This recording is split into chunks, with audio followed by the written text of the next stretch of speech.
Chapter 12. I stayed in my room until after they left the next morning. Then I took the newspaper and turned to the help wanted section. My face hurt. I was still sick. I circled some ads, shaved as best as I could, took a few aspirin, dressed, and walked over to the boulevard. I put my thumb out. The cars went by. Then a car stopped. I got in. Hank! It was an old friend, Timmy Hunter. We'd gone to Los Angeles City College together. What are you doing, Hank? Looking for a job. I'm going to Southern Cal now. What happened to your face? The fingernails of a woman. Yeah? Timmy, I need a drink. Timmy parked at the next bar. We went in and he ordered 2 bottles of beer. What kind of job you looking for? Stock boy, shipping clerk, janitor. Listen, I got some money at home. I know a good bar in Inglewood. We can go there. He was living with his mother. We went in and the old lady looked up from her newspaper. Hank, don't you go getting Timmy drunk.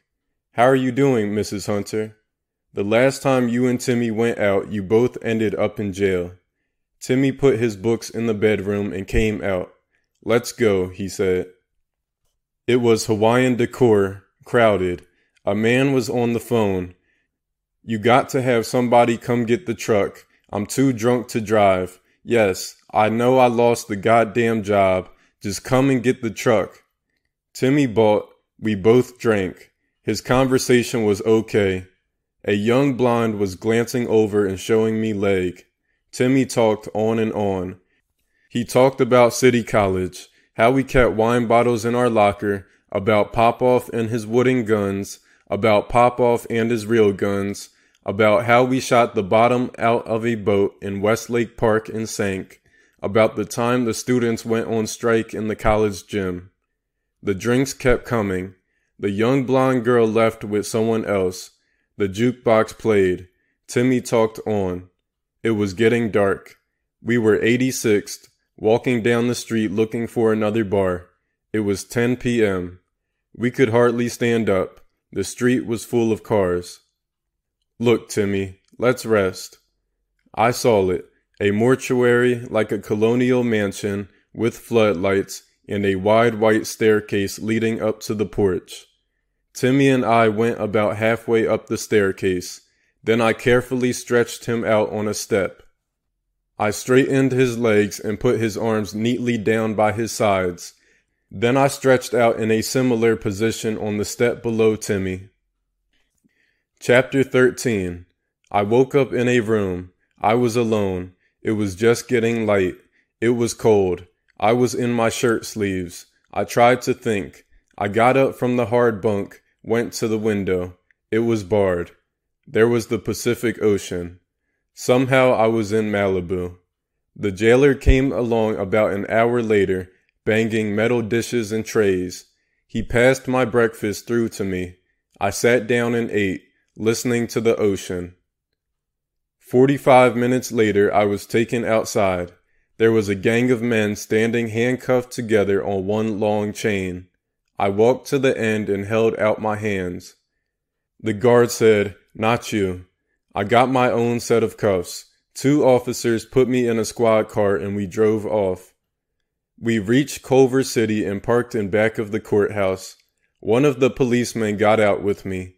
We walked to the back way and sat down in the front row of the courtroom. The cop took the cuffs off. I didn't see Timmy anywhere. There was the usual long wait for the judge. My case was second. You are accused of public intoxication and of blocking traffic. 10 days or $30. I pleaded guilty even though I didn't know what he meant about blocking traffic. The policeman took me downstairs, sat me in the back of the squad car. You got off easy, he said. You guys had traffic jammed up for a mile. It was the worst traffic jam in the history of the city of Inglewood. Then he drove me to L.A. County Jail. Chapter 14. That night my father arrived with the $30. As we left, his eyes were moist. You've disgraced your mother and myself, he said. It seemed they knew one of the policemen who had asked him. Mr. Chinaski, what is your son doing here? I was so ashamed to think my own son in prison. We walked down to his car, got in. He drove off. He was still weeping. It's bad enough you don't want to serve your country in time of war. The shrink said I was unfit. My son, if it wasn't for the First World War, I never would have met your mother and you never would have been born. Do you have a cigarette? Now you've been jailed. A thing like this could kill your mother. We passed some cheap bars on Lower Broadway. Let's go in and catch a drink. What? You mean you dare drink right after getting out of jail for intoxication? That's when you need a drink the most. Don't you ever tell your mother you wanted a drink right after getting out of jail, he warned me. I need a piece of ass too. What? I said, I need a piece of ass too. He nearly ran a red light. We drove in silence. By the way, he said finally, I guess you know that the jail fine will be added to your room, board, and laundry bill? Chapter 15. I got a job in an auto parts warehouse just off Flower Street. The manager was a tall, ugly man with no ass. He always told me whenever he fucked his wife the night before. I fucked my wife last night. Get that Williams Brothers order first. We're out of K3 flanges. Back order them. I stamped B.O. on the packing slip and invoice. I fucked my wife last night. I taped up the Williams Brothers box, labeled it, weighed it, and affixed the necessary postage.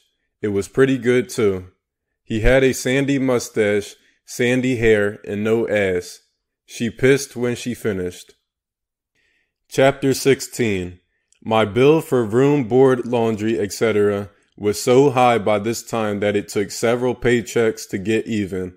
I stayed until then and moved out right afterwards. I couldn't afford the rates at home. I found a rooming house near my job.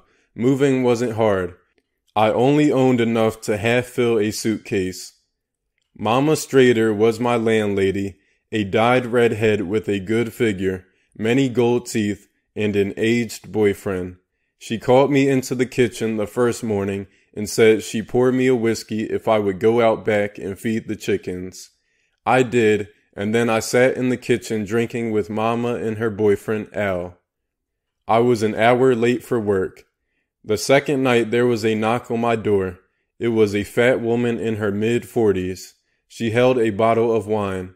I live down the hall. My name's Martha. I hear you listening to that good music all the time. I thought I'd bring you a drink. Martha walked in. She had on a loose green smock, and after a few wines, she started showing me her legs. I've got good legs. I'm a leg man. Look higher. Her legs were very white, fat, flabby, with bulging purple veins. Martha told me her story. She was a whore. She made the bars off and on. Her main source of income was the owner of a department store. He gives me money. I go into his store and take anything I want. The salespeople don't bother me. He's told them to leave me alone.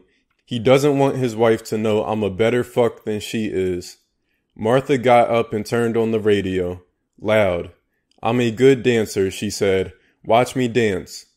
She whirled in her green tent, kicking her legs. She wasn't so hot. Soon she had the smock up around her waist and was waving her behind in my face. The pink panties had a large hole over the right cheek. Then off came the smock and she was just in her panties. Next the panties were on the floor by the smock and she was doing a grind. Her triangle of cunt hair was almost hidden by her dangling, bouncing stomach. Sweat was making her mascara run. Suddenly her eyes narrowed. I was sitting on the edge of the bed. She leapt on me before I could move. Her open mouth was pressed on mine. It tasted of spit and onions and stale wine and, I imagined, the sperm of 400 men. She pushed her tongue into my mouth. It was thick with saliva. I gagged and pushed her off. She fell on her knees, tore open my zipper, and in a second my soft pecker was in her mouth. She sucked and bobbed. Martha had a small yellow ribbon in her short gray hair. There were warts and big brown moles on her neck and cheeks. My penis rose. She groaned, bit me. I screamed, grabbed her by the hair, pulled her off. I stood in the center of the room, wounded and terrified. They were playing a Mahler symphony on the radio. Before I could move, she was down on her knees and on me again. She gripped my balls mercilessly with both of her hands. Her mouth opened. She had me. Her head bobbed, sucked, jerked. Giving my balls a tremendous yank while almost biting my pecker in half, she forced me to the floor. Sucking sounds filled the room as my radio played Mahler. I felt as if I were being eaten by a pitiless animal. My pecker rose, covered with spittle and blood. The sight of it threw her into a frenzy. I felt as if I was being eaten alive. If I come, I thought desperately, I'll never forgive myself. As I reached down to try to yank her off by the hair, she clutched my balls again and squeezed them without pity. Her teeth scissored midpoint on my penis as if to slice me in two. I screamed, let go of her hair, fell back. Her head bobbed remorselessly. I was certain the sucking could be heard all over the rooming house. No, I yelled. She persisted with inhuman fury. I began to come. It was like sucking the insides out of a trapped snake. Her fury was mixed with madness. She sucked at that sperm, gurgling it into her throat. She continued to bob and suck. Martha, stop! It's over. She wouldn't. It was as if she had been turned into an enormous, all-devouring mouth. She continued to suck and bob. She went on. No, I yelled again. This time she got it like a vanilla malt through a straw. I collapsed. She rose and began dressing herself. She sang, "When a New York baby says goodnight, it's early in the morning. Good night, sweetheart. It's early in the morning. Good night, sweetheart. Milkman's on his way home." I staggered to my feet, clutching the front of my pants, and found my wallet. I took out $5, handed it to her. She took the $5, tucked it into the front of her dress between her breasts, grabbed my balls playfully once again, squeezed, let go, and waltzed out of the room.